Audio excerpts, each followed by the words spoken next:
നമസ്കാരം പ്രവാസി മലയാളിയിലേക്ക് സ്വാഗതം. കോവിഡ് കാലത്ത് സഹജീവി സ്നേഹത്തിന്റെയും കരുണയുടെയും നിരവധി കഥകളാണ് പ്രവാസ ലോകത്തു നിന്നും നാം കേട്ടത്.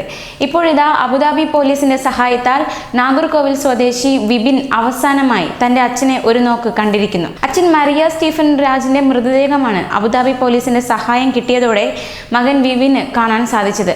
ലോക്ക്ഡൌണിൽ അതിർത്തികൾ അടച്ച അബുദാബിയിൽ നിന്ന് ഉമ്മുൽ ഖുവൈനിലെത്താനാണ് ഏക മകൻ വിപിന് പോലീസ് സൗകര്യം ഒരുക്കിയത്.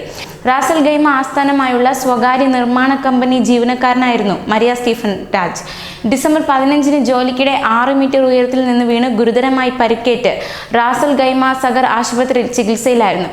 3 ശസ്ത്രക്രിയകൾക്ക് വിധേയനായ മരിയ സ്റ്റീഫൻ രാജിനെ വിദഗ്ധ ചികിത്സയ്ക്ക് നാട്ടിലേക്ക് കൊണ്ടുപോകാൻ ശ്രമിക്കുന്നതിനിടെയാണ് കോവിഡ് മൂലം യാത്രാ നിയന്ത്രണം ഉണ്ടായതും യാത്ര മുടങ്ങിയതും.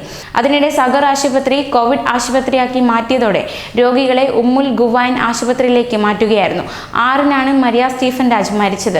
മുസഫയിൽ ജോലി ചെയ്യുന്ന വിപിന് ലോക്ക്ഡൌൺ മൂലം യാത്രാ നിയന്ത്രണം ഉള്ളതിനാൽ ഉമ്മുൽ ഖുവൈനിലേക്ക് പോയി അച്ഛൻ്റെ മൃതദേഹം കാണാൻ തടസ്സം നേരിട്ടു. അച്ഛൻ്റെ മരണ സർട്ടിഫിക്കറ്റ് കാണിച്ച് ചില ശ്രമങ്ങൾ നടത്തിയെങ്കിലും അതെല്ലാം തന്നെ പരാജയപ്പെടുകയായിരുന്നു. ഒടുവിൽ സാമൂഹിക പ്രവർത്തകൻ മനോജും VTV ദാമോദരനും അബുദാബി കമ്മ്യൂണിറ്റി പോലീസിന്റെ സഹായം തേടുകയായിരുന്നു. പോലീസ് നിർദ്ദേശപ്രകാരം അബുദാബിയിൽ എത്തിച്ച വിപിനെ പോലീസ് വാഹനത്തിൽ ദുബായ് അതിർത്തി വരെ എത്തിക്കുകയായിരുന്നു.